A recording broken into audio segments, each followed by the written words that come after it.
Muy buenas tardes. Hola María, que ahí la veo. Hola, ¿cómo está, profe? Buenas tardes. ¿Cómo andan? Bien, Bien. por lo menos. Compañeros, ¿todos bien? Pero bueno, buenas tardes. Ahí que también saluda. Está Agostina, Gonzalo Milagros, Juliet, Belén, Victoria, por ahí la veo, Noelia y Matt. Bien, chicuelos, antes de arrancar el módulo número 3. Fecha de la validación número 2, que después se las envío como le envié la validación número 1, se las envío al grupo de WhatsApp. Pero vamos a decirlo acá también. Validación número 2, que entra en la validación número 2, es cortita también, no es larga, entra lo que es fármaco, medicamento, SPF, o nociones de farmacología, ¿sí? Y entra lo que son las formas farmacéuticas y las vías de administración. ¿Bien? Fecha. Validación número 2, 6, 7 y 8 de noviembre.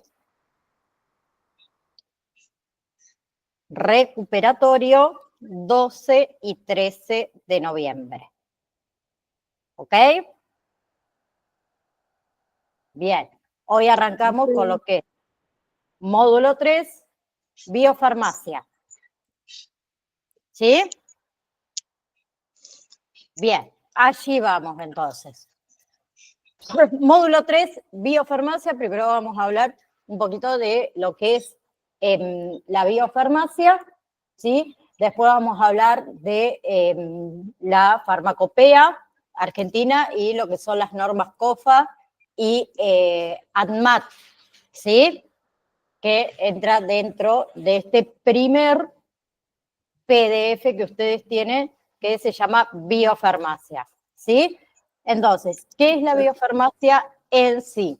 Es una disciplina científica que se centra en el estudio de la relación entre la formulación de un fármaco y el comportamiento que tiene ese fármaco en el cuerpo humano, ¿sí?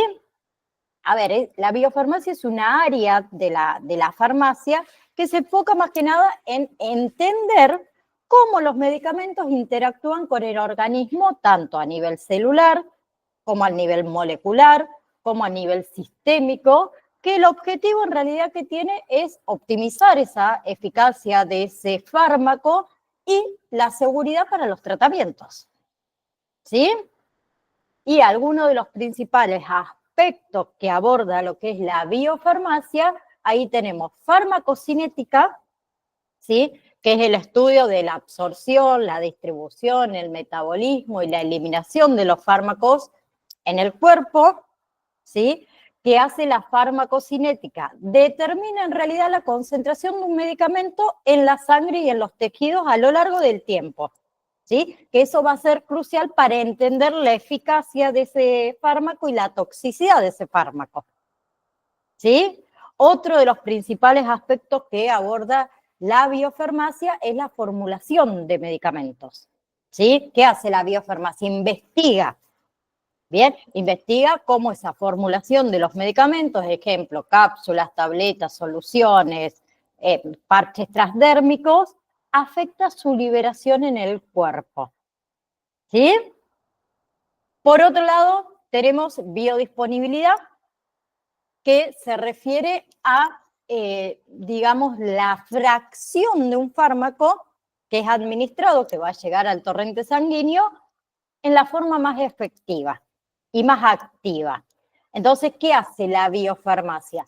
Estudia los factores que afectan la biodisponibilidad de ese medicamento, ¿sí? Entonces ellos estudian lo que es la absorción gastrointestinal, ay, hoy estoy trabada, lo que es el metabolismo hepático, ¿sí? Cómo es el transporte del medicamento a través de todo lo que son las membranas celulares, ¿bien?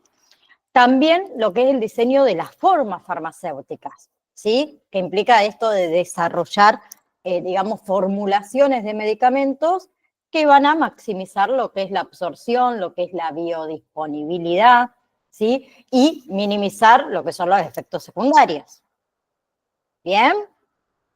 También está todo lo que es el estudio de la liberación de fármacos, ¿sí? Que investigan, digamos, cómo los medicamentos se liberan de esas formas farmacéuticas y cómo se disuelven en el tracto gastrointestinal o cómo se absorben, por ejemplo, a través de la piel, en los casos estos de los parches transdérmicos, por ejemplo. ¿Sí? Y todo eso afecta a la velocidad y a la extensión de la acción terapéutica. Entonces, estudian la liberación del fármaco de su forma farmacéutica. Bien, entonces, en resumen, a ver, la biofarmacia es, ¿sí?, una disciplina que es fundamental para lo que es el desarrollo, para lo que es la formulación, para lo que es la optimización de medicamentos. ¿Por qué? Porque proporciona información que va a ser crucial sobre cómo los fármacos interactúan en el cuerpo, ¿sí? Y también cómo se pueden mejorar para lograr mejores resultados terapéuticos, valga la redundancia, ¿sí? Bien, por otro lado, que también, si yo no mal recuerdo, hablamos un poquito la clase pasada del tema de la liberación, la absorción, la distribución, metabolismo y eliminación, ¿sí? Que también son conocidos como las fases de farmacocinética, que son en realidad procesos que son claves que determinan la concentración y el efecto de un fármaco en el cuerpo humano. ¿Sí? Entonces vamos a volver a explicar un poquito cada uno de estos procesos, comenzando por lo que es liberación. ¿Sí? La liberación es el proceso mediante el cual un fármaco es liberado de su forma farmacéutica, ¿sí? Sea una cápsula, sea un parche, sea una tableta, ¿sí? Y también cómo se disuelve en el medio donde se administra. Generalmente se disuelve en el tracto gastrointestinal o en la piel en los casos de parches transdérmicos. ¿Sí? Entonces, la liberación va a ser un paso crucial para que pueda ese fármaco ser absorbido y ejerce el efecto terapéutico. ¿Sí? Luego teníamos la absorción, o sea, una vez que el fármaco fue liberado, ¿sí? ¿Qué pasa con ese fármaco? Debe ser absorbido en la sangre, ¿bien? Para poder ser transportado a los tejidos donde va a ejercer su efecto. ¿Sí? Entonces, la absorción puede ocurrir a través de diferentes rutas. ¿Sí? Una de las rutas era la absorción gastrointestinal, a través de lo que es el tracto digestivo, ¿sí? Y otra es la absorción transdérmica a través de la piel. Bien, entonces, la velocidad y lo que es la extensión de esa absorción va a depender de muchos factores, ¿sí? Uno de los factores es, por ejemplo, la solubilidad que tiene el fármaco, ¿sí? Otro de los factores es, por ejemplo, la presencia de alimentos en nuestro estómago, ¿sí? Otro de los factores que también puede afectar es, por ejemplo, el tamaño molecular del fármaco, ¿sí? Por otro lado, tenemos distribución. ¿Bien? ¿Qué pasa? Una vez que el fármaco es liberado, que es absorbido, una vez que está en la sangre, ¿qué pasa? El fármaco se distribuye por todo el cuerpo a través de nuestro sistema circulatorio. ¿Sí? Y esa distribución depende también de factores. Por ejemplo, la perfusión sanguínea en los tejidos. ¿Sí? Bien, y también tiene que ver otro factor que es acá la característica físico-química del fármaco. ¿Sí? Hay algunos fármacos que pueden atravesar muy fácil lo que es la membrana celular y alcanzar los tejidos específicos. Y hay otros que tienen una distribución un poco más limitada. ¿Sí? Bien, después de distribuir el fármaco, distribuirse, mejor dicho, el fármaco por el cuerpo, tenemos el metabolismo. ¿Sí? Muchos fármacos se metabolizan por enzimas hepáticas en el hígado. Bien, entonces, el metabolismo, ¿qué pasa? Puede transformar el fármaco ¿en qué? En metabolitos activos o inactivos. Bien, que son fácilmente eliminados por nuestro organismo. ¿Sí? Bien, entonces ese proceso muchas veces aumenta que la polaridad, se dice, sí, polaridad del fármaco, y eso facilita la eliminación. ¿Cómo se elimina un fármaco de nuestro cuerpo? ¿Cómo eliminamos nosotros el fármaco de nuestro cuerpo? ¿Qué se les ocurre a ustedes? A través de la orina, a través de la bilis, ¿sí? A través de la sudoración. ¿Bien? Entonces ahí llegamos a lo que es la eliminación o lo que es la excreción, ¿sí? Que es ese proceso mediante el cual el fármaco, ¿sí?, es removido de nuestro cuerpo. ¿Sí? La principal vía de excreción, ¿cuál es? A través de los riñones en forma de orina. ¿Sí? También, como les dije antes, puede ocurrir esa eliminación a través del sudor, a través de nuestro aliento, a través de la saliva, ¿sí? A través de la bilis, ¿sí? Y que tiene la eliminación, la velocidad de eliminación, también determina la duración de acción del fármaco en el cuerpo. ¿Sí? Cuanto más rápido se elimine, menos va a ser la duración de acción del fármaco ese en nuestro cuerpo. Bien, entonces todo esto son procesos que son fundamentales para comprender cómo los fármacos interactúan con el cuerpo, ¿sí? Y cómo se pueden modificar también. ¿Para qué? Para optimizar la eficacia terapéutica, para minimizar todo lo que son los efectos adversos. Bien, entonces tenemos liberación, absorción, segundo, distribución, metabolismo y eliminación, ¿sí? No se olviden que son 5. LAT-ME.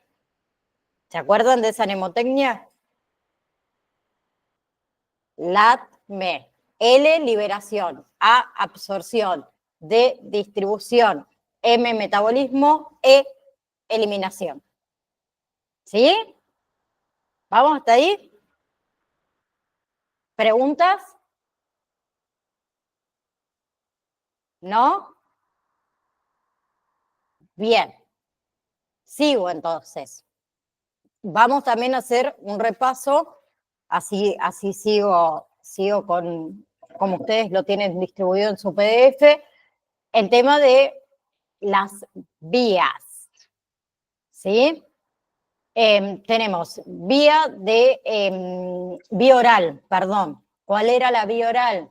¿Sí? Es una de las formas más comunes, más cómodas para administrar un medicamento. ¿Sí? ¿Qué pasa? Los medicamentos tomados por vía oral se ingieren, ¿bien? Y pasan por el sistema digestivo antes de ser absorbido en el torrente sanguíneo. ¿Sí? Por otro lado tenemos, por ejemplo, la vía sublingual. Bien, ¿en qué consiste la vía sublingual? En colocar el medicamento debajo de la lengua, ¿sí? Donde ese medicamento se disuelve, donde ese medicamento se absorbe directamente a través de lo que es la mucosa bucal hacia el torrente sanguíneo. Y acá evitamos el paso por el hígado, ¿sí? Bien, no pasa por el sistema digestivo, va directamente al torrente sanguíneo, ¿sí? Luego tenemos las vías de administración parenteral, ¿sí? Que permiten la entrada directa del medicamento en el cuerpo a través de una inyección, a través de infusiones, ¿sí? Y también acá evaden el tracto gastrointestinal, ¿sí? Bien, y ahí tenemos varias. Nosotros vamos a nombrar las vías más comunes. ¿Cuáles son? Por un lado tenemos intravascular, que hablamos de intravenosa, ¿sí? Que se administra el medicamento directo en una vena, ¿sí? Se utiliza para lo que son tratamientos de emergencia, ¿sí? Se utiliza para lo que es quimioterapia, por ejemplo, ¿sí? Para lo que son los fluidos intravenosos, ¿bien? Entonces, ¿qué ofrece la intravenosa?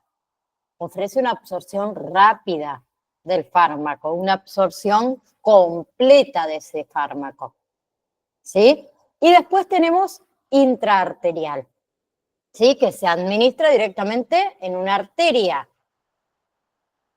Bien, mayormente se utiliza esta, por ejemplo, para lo que son tratamientos localizados como la quimioterapia para ciertos tumores, ¿sí? ¿Qué tiene esta técnica? Que es de alta dificultad, ¿sí? Y hay un riesgo de daño arterial. Entonces, quienes la utilizan son profesionales del área de salud, mayormente se hace en quirófano, ¿sí?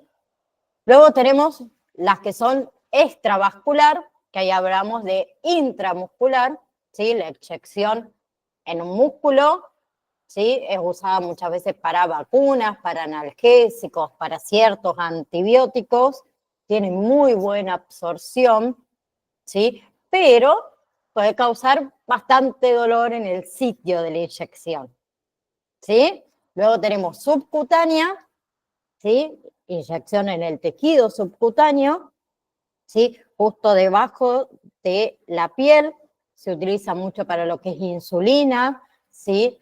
Es de fácil administración, ¿bien? Pero que tiene que la vía subcutánea tiene una absorción mucho más lenta que, por ejemplo, la intramuscular, ¿sí?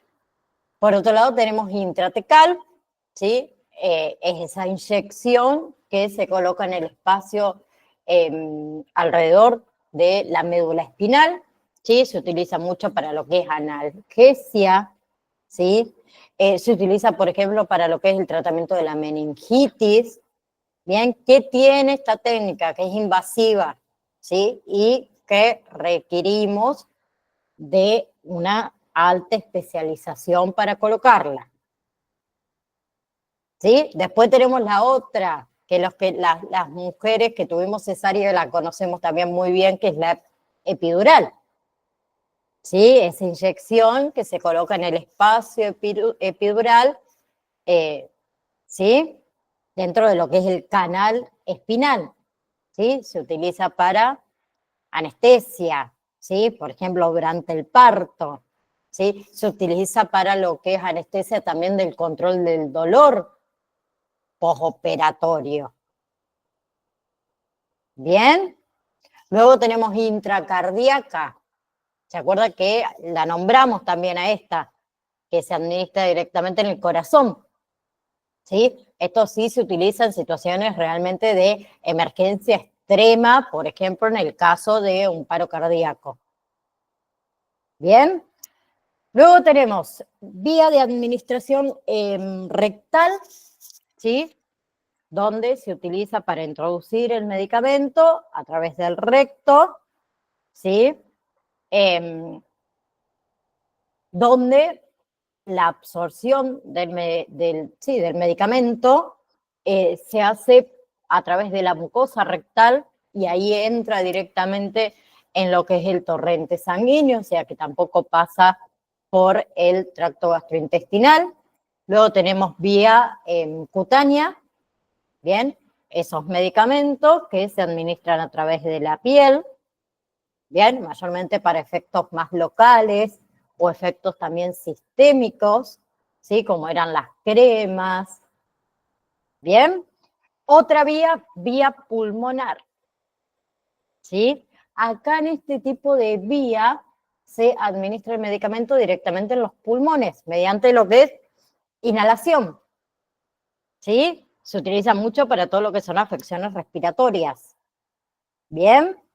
Entonces hablamos de lo que son los inhaladores, ¿sí? Que por ejemplo tenemos inhaladores de polvo seco, ¿sí? Lo que son los nebulizadores. ¿Bien? ¿Alguna pregunta?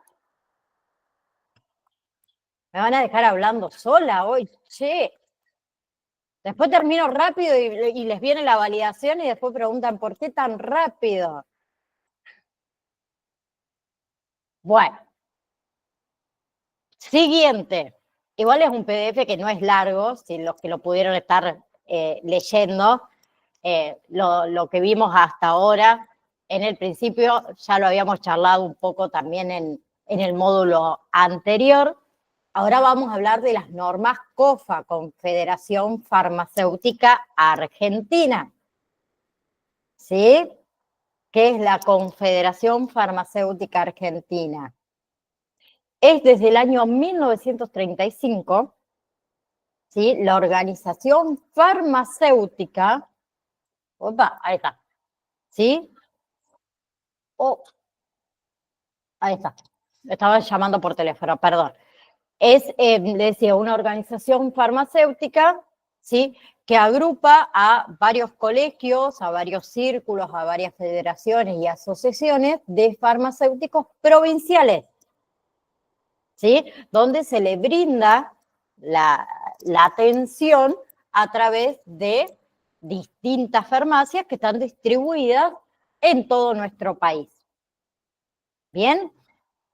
Hasta lo que era el año 2002, que fue la última información que se subió, 2022, perdón, no 2002, 2022, hay hoy en día matriculados más de 16.000 profesionales que ejercen en hospitales, en docencia, en industrias, ¿sí? Pero el 80% de esos matriculados ejercen en oficinas, digamos, de farmacias privadas, ¿sí? Bien. ¿De qué trata entonces lo que son las normas COFAS? COFA, no COFAS, COFA. Trata todo lo que es la dispensación de medicamentos, bien, tanto medicamentos ambulatorios como oncológicos, como medicamentos de tratamientos especiales por intermedio de lo que es la red nacional, ¿sí? Que está conformada por más de 15.000 farmacias distribuidas en todo el país, ¿sí?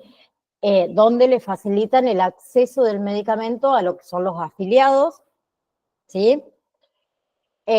También todo lo que es la administración, lo que es el gerenciamiento de distintas obras sociales, de distintas prepagas, de la ART, ¿sí? En todo lo que es, digamos, material de prestación farmacéutico, ¿bien? También se hacen cargo de lo que es el control, de lo que es el procesamiento y lo que es la auditoría de lo que son los sistemas de atención farmacéutica, tanto ambulatorias como oncológicas, ¿sí?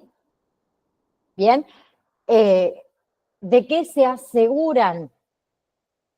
De la calidad, de la seguridad de la atención farmacéutica, ¿sí? Ellos hacen todo lo que es el control de lo que es la entrega de la medicación por parte del profesional farmacéutico, ¿sí? Quien va a resultar ser idóneo para la dispensación de medicamentos, atendiendo siempre el beneficio, ¿sí? Siempre dando una respuesta a todas las inquietudes que tenga uno sobre el fármaco, que va a entregar. ¿Bien? ¿Vamos hasta ahí? Bien, también, a ver, tienen a cargo, podemos decir, todo lo que es el asesoramiento permanente, ¿sí? Sobre lo que son las consideraciones de las acciones, ¿sí? Y todos estos actores que también intervienen en esta cadena de dispensación de los medicamentos, ¿sí? Desde los laboratorios hasta el que los distribuye, hasta que llega a la farmacia, hasta que nosotros lo dispensamos de la farmacia. ¿Bien? Bien. Por otro lado tenemos lo que son, un segundo, las normas, ¿sí? COFAS. Se las nombro a algunas que podemos incluir, las más importantes, son varias, ¿sí? Nosotros vamos a incluir o vamos a nombrar las más importantes. La responsabilidad del farmacéutico y de todo el personal de la farmacia, ¿sí? Bien, entra dentro de las normas COFA. Dispensación, o sea, la entrega responsable de los medicamentos. Lo que es la vigilancia, lo que es el control de las recetas médicas que se dispensan, ¿sí? Ahí abarcan todo lo que es el cumplimiento de la prescripción médica, que sea correcta, ¿sí?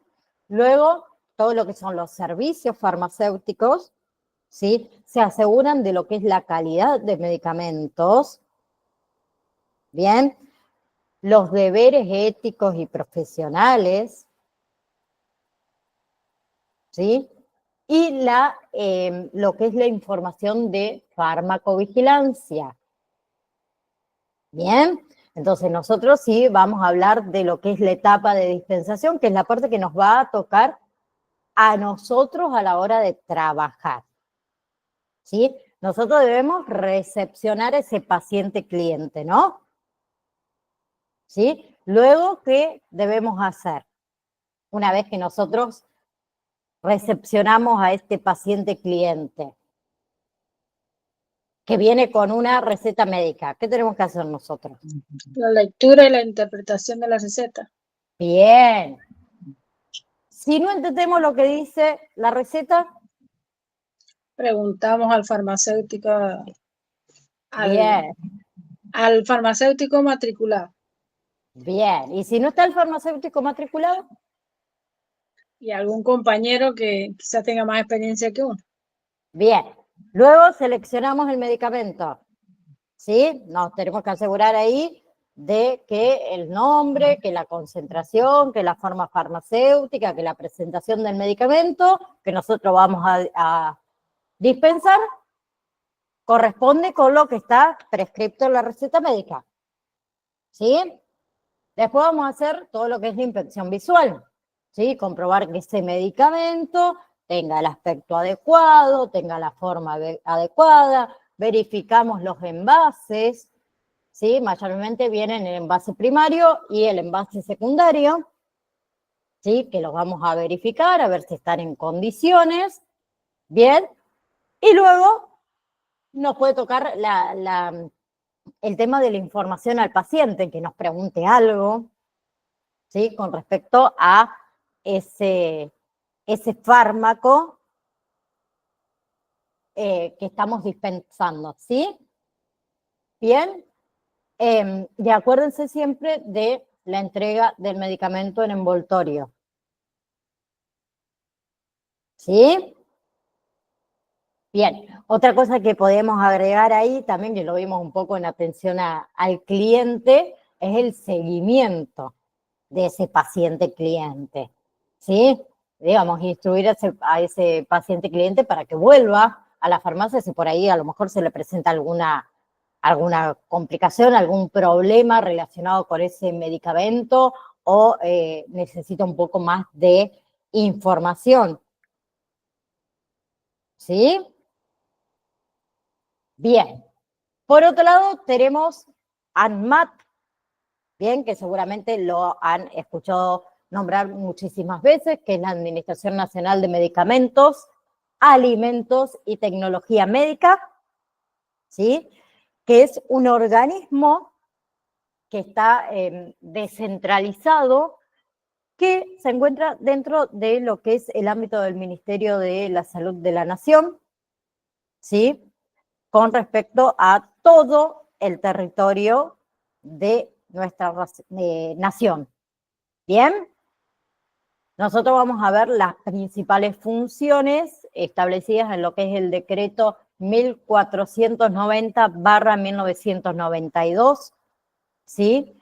Que es la parte que más nos respecta valga la redundancia, con respecto a los medicamentos, ¿sí? Y lo que es tecnología médica.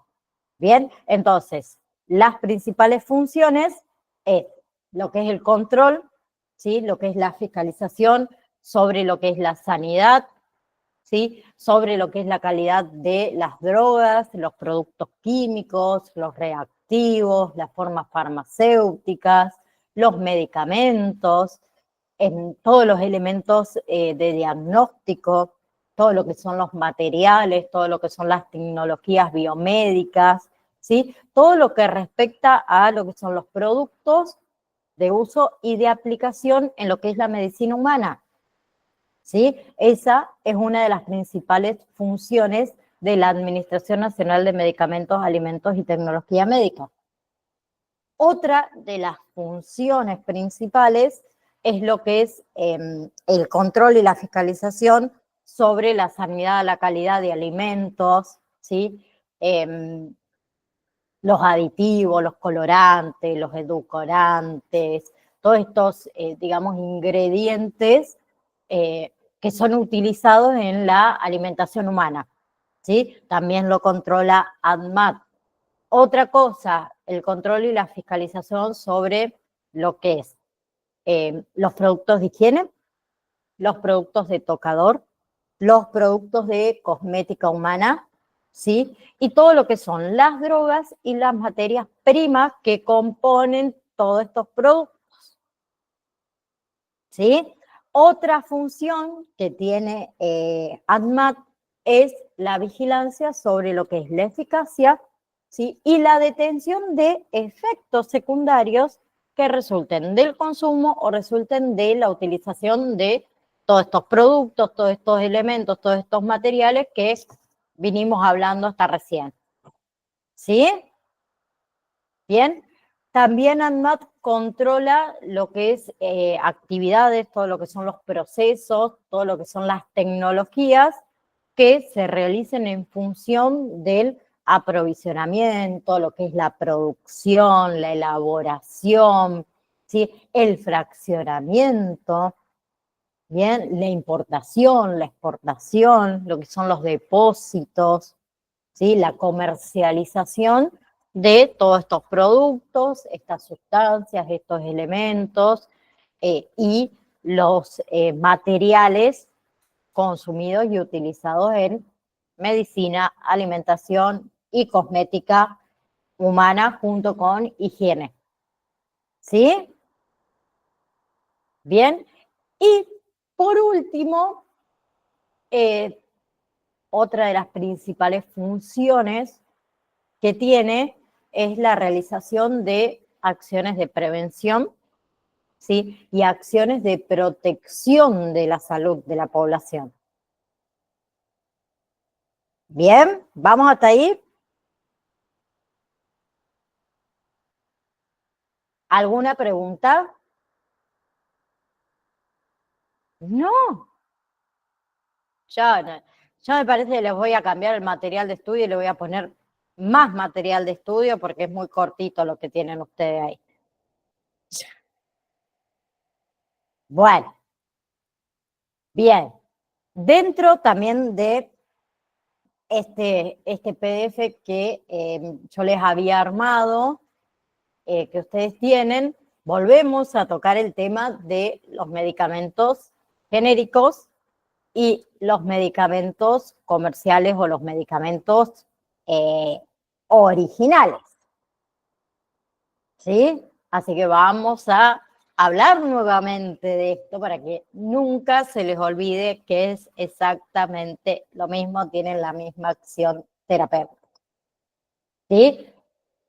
Los medicamentos comerciales. ¿Sí? Acuérdense que son aquellos medicamentos en los cuales todavía no ha expirado su patente de marca, ¿sí? Y que son comercializados con un nombre diferente. ¿Bien? Y recuerden que tanto un medicamento genérico como un medicamento de marca, ¿cómo deben ser? Que hable otro que no sea María. Yo siempre la tengo a María ahí en el medio. ¿Cómo debe ser un medicamento genérico y un medicamento comercial o un medicamento de marca?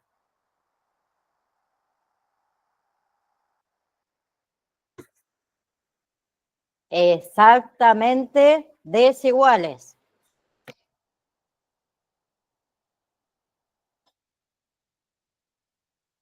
No tienen que tener la misma calidad, no tienen que tener la misma seguridad, no tienen que tener la misma eficacia.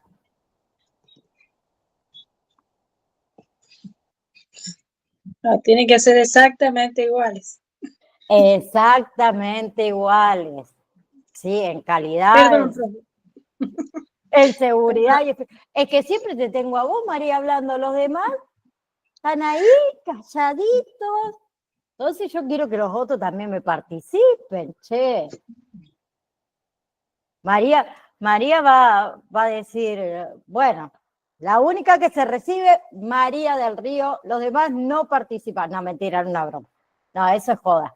Eh, acá terminan todos, pero el que pueda participar, obvio, que no los voy a obligar a participar, pero me gusta que participen.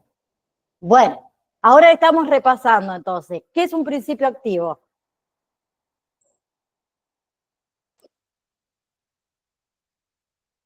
Un principio activo es una sustancia química, ¿sí? Que es utilizada ¿para qué? Para su actividad farmacológica, ¿sí? El principio activo, digamos, es el principal componente de un medicamento, ¿sí? ¿Bien? Bien. La palabra lo dice, el principio activo. Es la principal función, la principal componente. El principal componente, exactamente. Bien. ¿Qué es el excipiente? O sea, para que ese principio activo logre desempeñar su trabajo, digamos, bien, esa sustancia debe ir envuelta porque por un conjunto de sustancias que van a ayudar a facilitar la administración, que van a ayudar a la liberación, que van a ayudar a la absorción. ¿Sí? Bien, entonces eso es el excipiente que contiene ese principio activo. ¿Sí? Bien, y después si hablamos de medicamentos genéricos, ¿sí? Tenemos una legislación sobre la promoción, digamos, de la utilización de medicamentos por su nombre genérico, que es la ley, si la quieren buscar, la ley 25.649. ¿Sí? Bien, entonces, las recetas de los medicamentos deben tener el nombre de la droga que los compone para que uno, como cliente paciente, pueda elegir libremente qué marca comprar. ¿Sí? El médico te puede sugerir una marca, pero está en tu elección como cliente elegir qué marca vas a comprar. ¿Bien? Entonces, para eso tenemos la ley 25.649, que dentro de esa ley habla de que son los medicamentos genéricos, ¿sí? Que son fármacos que salen al mercado una vez que ha caducado la patente del fármaco de marca o del fármaco comercial, ¿sí? Donde el fármaco de marca o el fármaco comercial ha tenido una exclusividad de explotación con un mínimo de 20 años, ¿sí? Pero acuérdense que los medicamentos genéricos, me van a escuchar de acá hasta que termine el curso, medicamento genérico y medicamento de marca o medicamento comercial son iguales. Iguales en eficacia, iguales en seguridad, iguales en calidad, tienen el mismo principio activo, la misma dosis, la misma forma farmacéutica. ¿Cuál es la única diferencia que hay? El precio. El precio, ¿ok? Es mucho más económico el genérico que el de marca. Exactamente, la única diferencia que hay, ¿sí? No existe ninguna otra diferencia real con el medicamento genérico y con el medicamento de marca. Bien, nosotros como clientes, la única diferencia que vamos a notar es en el precio. ¿Sí? Clientes y pacientes, ¿no? Bien. A ver, entonces, al contar con menos gastos de promoción, ¿sí? Y basarse en todas las investigaciones que ya hizo el producto, el medicamento comercial, el medicamento de marca, mayormente el genérico suele costar aproximadamente un 40% menos, ¿sí? ¿Y qué tienen de bueno los medicamentos genéricos? Que son una herramienta muy eficaz a la hora de controlar los precios de los medicamentos. ¿Por qué? Porque los medicamentos comerciales fomentan la competencia en el mercado. Bien, y provoca que muchos fármacos de marca bajen los precios. ¿Sí? Bien, entonces gracias a estos medicamentos genéricos podemos decir que se garantiza el acceso a todos los ciudadanos a tratamientos que sean de calidad, que sean eficaces, que sean seguros, a un mejor precio. ¿Sí? ¿Qué se trata? De que nadie quede excluido del derecho a la salud por razones de costos. ¿Bien? Por lo Bien. general, las mutuales son las que más se manejan con los medicamentos, o sea, no con los genéricos, con los medicamentos. ¿Por qué? Y porque ellos la compran igual. Porque hay arreglos, dijo uno. Ay, no, eso no se podía decir, cierto. Eso nadie lo sabe, perdón. Claro, porque en general se basa en eso. Las mutuales nunca te venden un genérico, en la mutual siempre te venden el medicamento.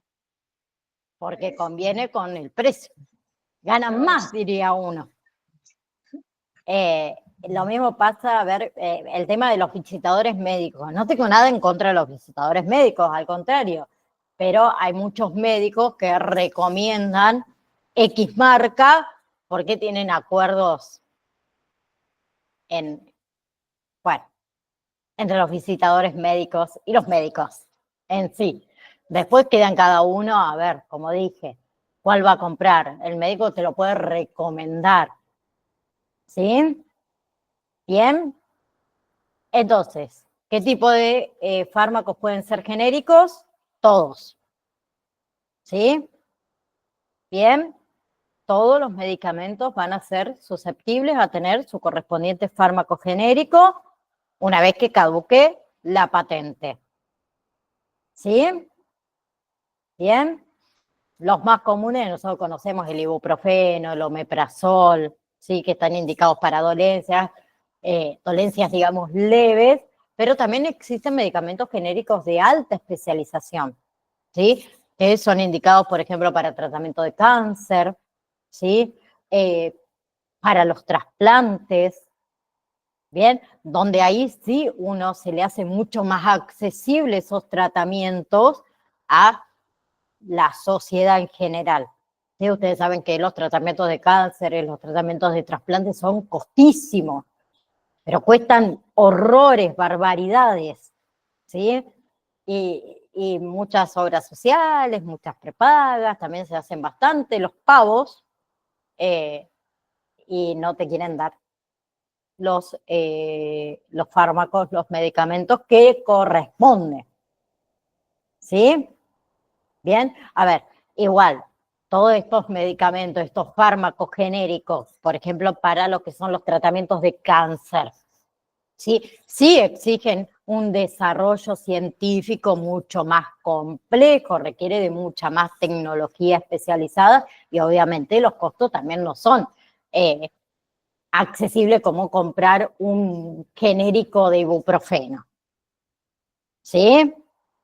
Bien, pero sí son más económicos que los de marca. ¿Bien? Bien. Entonces, resumen.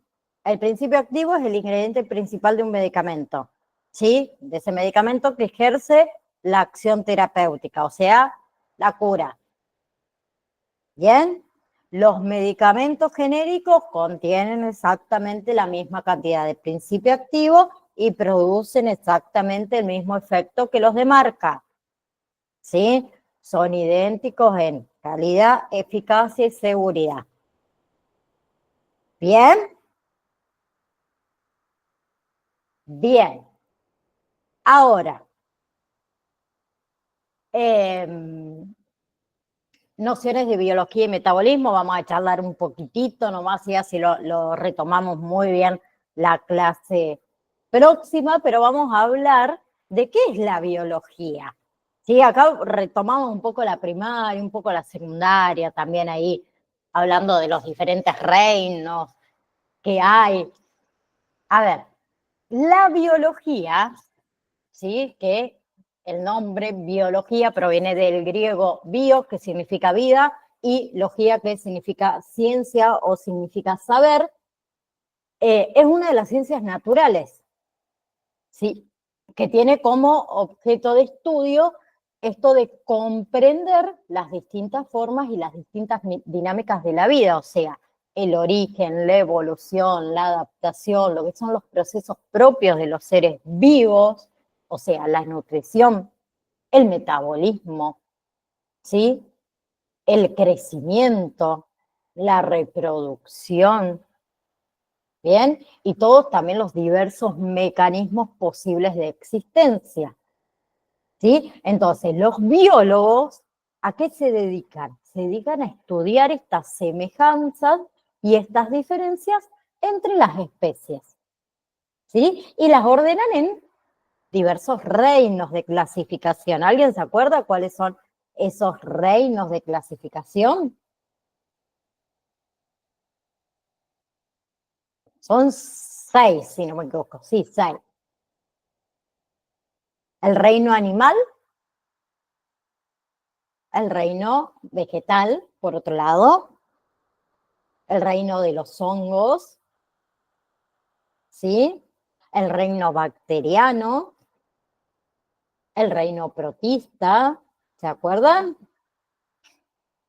Y el reino de las arqueas.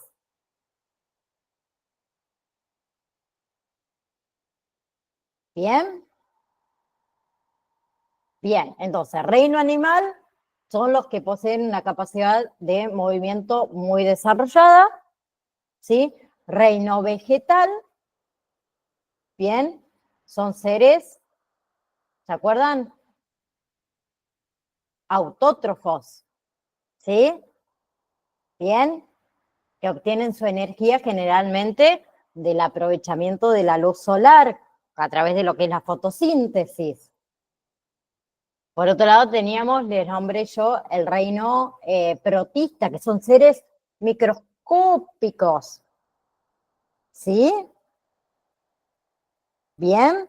Luego tenemos el reino bacteriano, bien, que son la forma, digamos, más simple de vida unicelular, ¿sí? Bien. Y también tenemos el reino de las arqueas, ¿sí? Que tiene una historia evolutiva distinta a lo que son las bacterias. Son muy simples, son muy primitivos, Y por otro lado tenemos el reino protista, ¿sí? No, el reino de los hongos, perdón, que no sé los nombres, el reino de los hongos, que se aprovechan de todo lo que son las materias orgánicas disponibles para alimentarse.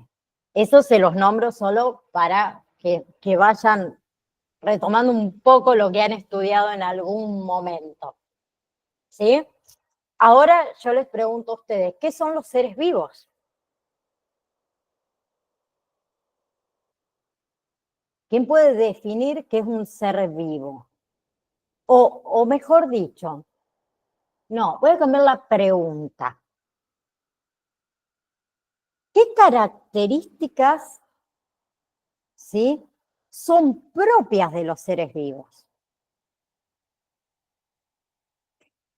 Ahí se las maté.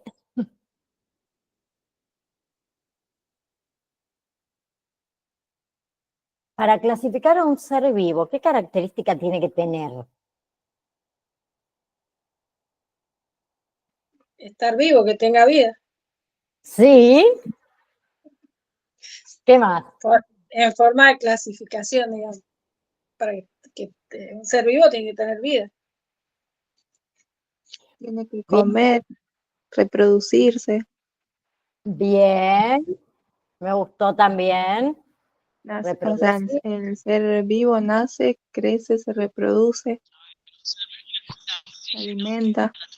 Y muere. Bien, me gustó. También otra característica común de los seres vivos es la adaptación, por ejemplo, ¿sí?